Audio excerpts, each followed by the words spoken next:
Olá meninas, olá meninos, tudo bem com vocês? Bom, hoje estou aqui com mais um vídeo super legal, que é mostrando a minha slime que eu fiz hoje, dia 6 de abril de 2019. Gente, eu fiz essa slime com a minha mãe, tá vendo esse patinho aqui super fofo da Minnie, ó. Gente, deu super certo e eu vou mostrar pra vocês.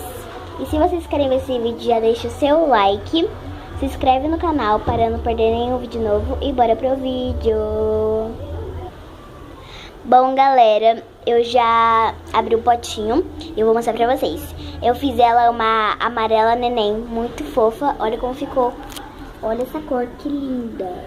Eu coloquei um pouco de glitter dourado, mas eu acho que não vai aparecer na câmera, mas eu coloquei, tá?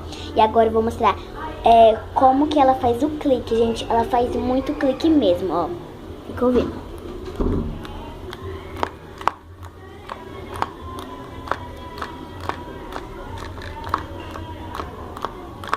Gente, ela faz muito clique. Agora eu vou mostrar pra vocês como é que ela estica. Já volto.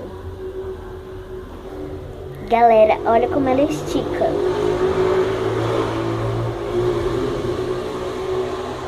Ela estica muito, muito, muito. Gente, ela também faz aqueles barulhinhos que, tipo, abre a slime, aí depois faz assim e faz aqueles barulhinhos. Ela também faz, só que eu não vou fazer. Por quê?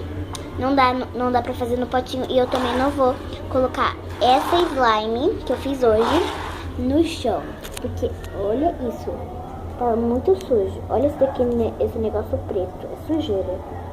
E eu não vou colocar. Óbvio que não, né?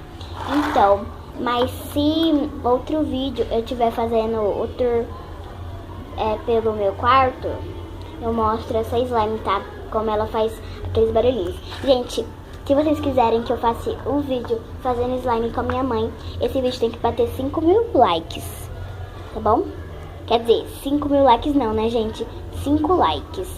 E esse foi o vídeo, galera. Espero que vocês tenham gostado da minha nova slime.